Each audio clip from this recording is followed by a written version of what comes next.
I've covered a lot of EV plays on my channel in the past. In fact, I love the EV sector, and just like many of you, I'm long on EV plays. But I haven't done very many videos on EV charging plays, and quite frankly, I believe that it's time to do one right now. So, in this video, I'm going to be telling you all about Chargepoint Energy and why I believe that it is extremely undervalued at the moment. And we're going to be starting right now.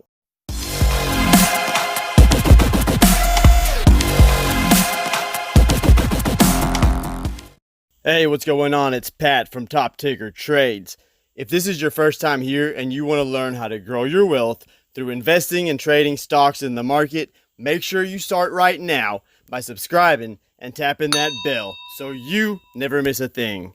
I'll see you in the video. Let's go. What is going on, ladies and gentlemen? Welcome back to the channel. Welcome back to another video. Today we're going to be talking about Chargepoint Energy. And we're going to get right into this video because I don't want to waste any time. So Chargepoint Energy is an EV charging startup that is set to go public through a reverse merger with Switchback Energy Acquisition Corporation, which trades under the ticker symbol SBE. Now, many of you probably already know that's nothing more than a SPAC, a special purpose acquisition company.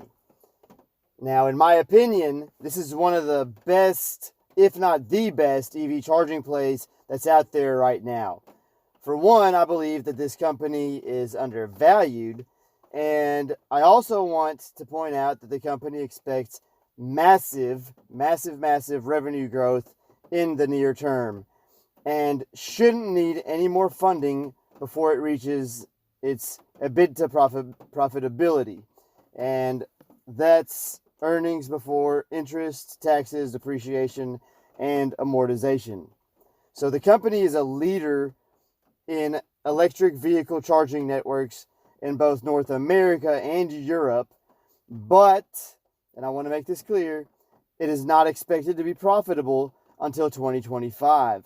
But this shouldn't necessarily worry you because most of the plays that we've been covering are actually not profitable. And that's because these are all speculative plays. And when you're playing stocks that are speculative, that's when you've got high risk and also extremely high reward. And that's kind of the trade-off between the two. Now, I'm sure that most of you already knew that, but judging by some of the comments, some people, I guess, don't realize that. So I did want to make that clear. Especially after that one guy's wife just left that series of comments on my last video calling me an idiot and a moron and accusing me of recommending bad stocks to her husband. Yeah, so, I want to avoid that if I can from now on. Okay, maybe I just made that up. Anyhow, it is important. Pay attention to it. And now we're going to move right along. So, as we know from covering a few EV plays already, the total addressable market is massive. Basically, currently, the EV sales data that we have for the United States and Europe, and this is data from 2019, it shows that only 2.6% of all of the vehicles sold were electric. But that number is projected to be 9.9% by the year 2025, which is right around the corner if you think about it. And then a massive 29.2% in 2030. That's a huge difference before it reaches its EBITDA. I hate saying that word. It's just so uncomfortable. But anyhow, you know what I'm talking about. It's EBITDA profitability. Okay. For those of you who don't know what that stands for, it's earnings before interest, taxes, depreciation, and amortization. So the company is a leading electric vehicle charging network in North America and Europe, but is not expected to be profitable until 2025. I'm throwing this in here because I want everybody to be aware. But this shouldn't worry anybody because most of the EV stocks that we've covered so far or have even been watching have not been profitable. And the truth is that these are all speculative investments with a lot of room to grow, and that's what makes them great. So in other words, these should be considered as high risk and high reward investments. So when you're purchasing into these stocks or purchasing shares of these stocks, make sure you consider your risk before putting any money into them. That's very important. And also, according to Bloomberg, investments for EV charging stations are projected to be at about $190 billion by 2030. So Chargepoint has a winning business model, or so they say. And they say this because as EV penetration grows, they plan on growing. And they say that monetization is not tied to energy or utilization because they're vertically integrated and have a complete portfolio of networked solutions.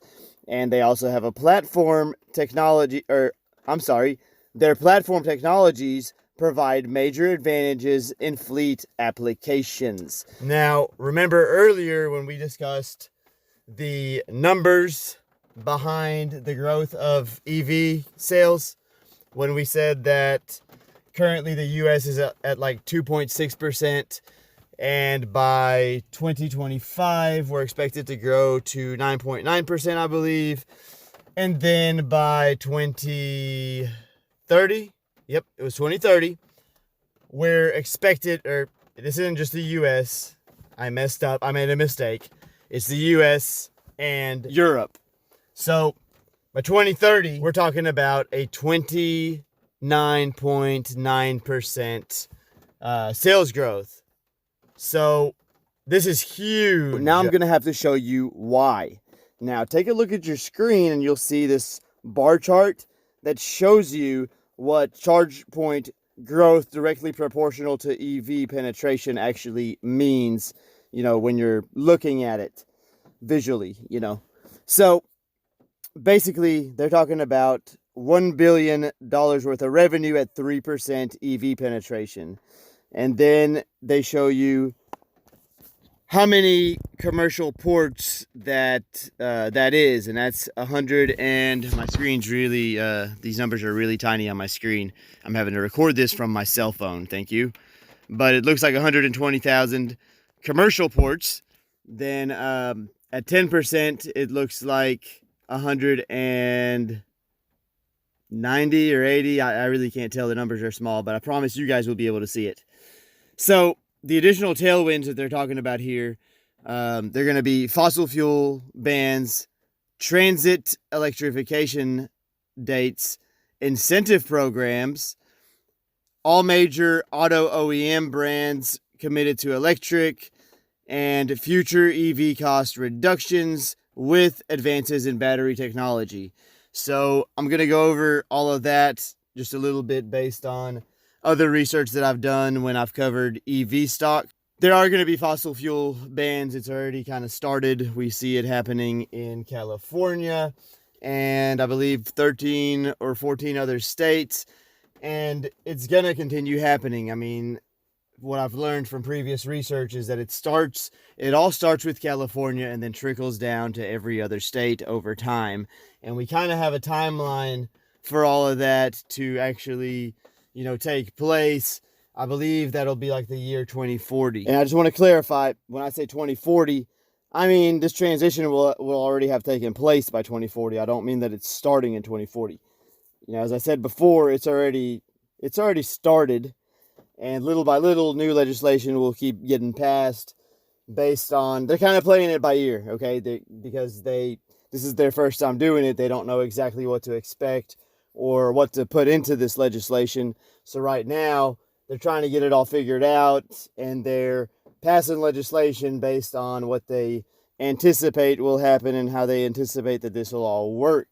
But as this is, happening live as we speak, and their first time to be dealing with it, there's no way in the world that they're gonna, cover every scenario. They're not gonna be able to think about or think of every scenario that could possibly take place. So legislation is going to be formed, on an as needed basis as things transpire. But, rest assured, this will all take place by the year 2040. Now, to comment on other vehicle manufacturers going electric, that's already going on too. I mean, they're not going to wait till the legislation passes to, restrict them from selling their vehicles, from selling like their ICE vehicles and stuff like that. They're already, making the switch to electric or hybrid vehicles, whatever the case may be for whatever company. But I've seen it, firsthand. Well, I can't say I've seen it firsthand. I've done the research and seen it in my research that, they're taking steps towards, a greener, what do you call it? A greener approach. They're taking a greener approach. Let's just leave it at that, because I don't know what else to call it. But yeah, so all these companies, they're not going to wait. They're going to start now. They've already started. So we may see a lot of this happen sooner than 2040, but that's just kind of like the timeline we've got, or the time frame we got, based on the legislation that was passed in California, and I'm expecting that to trickle down, as I said, to these other states, which is why I'm going with that date. Now, I believe that what we just talked about covers most of these. So they're saying incentives. I know they mentioned incentives and advances in battery technology. So you see that all these new, basically, SPACs are coming out, bringing companies public that, it's like everybody and their mama are working on, new battery technology. So we know all that's coming. We know we're going to see some advances in battery technology. Heck, we've even got Tesla that's working on batteries, and, companies like Lordstown Motors that are saying they're working on their own batteries. I believe Tesla may be even working on their own batteries, if I remember. Not Tesla, NIO, if I remember correctly. Then GM even, I mean, all of these companies, all of these EV companies are basically trying to get their hands on their own batteries. And as far as incentives go, I mean, we're already seeing that happening.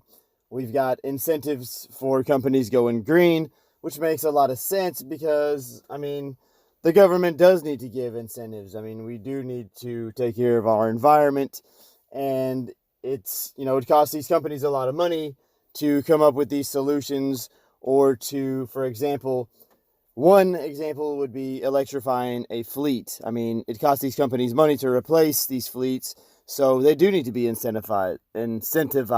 And we're seeing the incentives already, especially if you've been looking into other EV stocks, or if you've been following this channel. You know that people that buy vehicles from, or companies that buy vehicles from Workhorse, are getting incentives. And, that's going on at least in California that I know of. I believe I heard something about New York recently doing that as well. And, the reason behind that is because Workhorse's vehicles are now certified, and they're certified to be zero emissions and all electric, plus other certifications that they have. So each company or each vehicle manufacturer has to meet certain criteria in order to be eligible for these incentives, or for people that are buying, the companies that are buying the vehicles from the manufacturer, to receive an incentive, which ultimately will help that company sell more vehicles because its customers are getting, big discounts there. So, yeah, I mean, that's already all going on. So, as you guys can see, they sell hardware, recurring software and services, and they offer these through commercial products, fleet products, and also residential products. Now, this makes a whole lot of sense to me. Commercial and fleet products, I mean, those are self-explanatory. Really, all three of these are self-explanatory, but I just wanted to comment on the residential portion of it. I think it's a great idea because, if I have to go somewhere to some other location to charge my vehicle, whether that's at work or wherever, I'm going to be pretty ticked off. That's kind of like not being able to charge your cell phone at home. So I'm glad that they're, providing those products which allow the customer to charge, any vehicle, or let me put it this way, their chargers are compatible with any vehicle. Chargepoint enables existing public and private companies and organizations to convert parking spaces into charging points for EVs. And with that being said, they make money off of their software and equipment. And Switchback Energy, the SPAC that will do a reverse merger with Chargepoint, said that the deal is worth $2.4 billion in implied enterprise value. And this is after deducting $648 million in net cash from the implied equity value that Chargepoint will have at the close of the deal.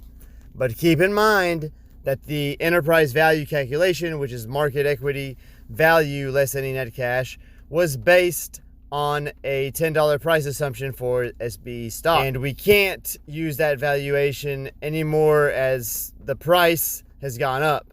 So in other words, the equity portion of the deal is now 54%.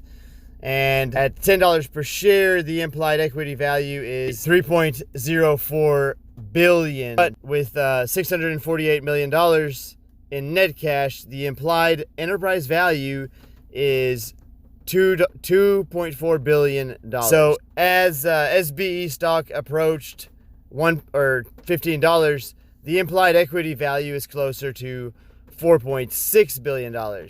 And therefore, the implied enterprise value is approaching $4 billion. Congratulations, ladies and gentlemen, you've made it to the end of the video.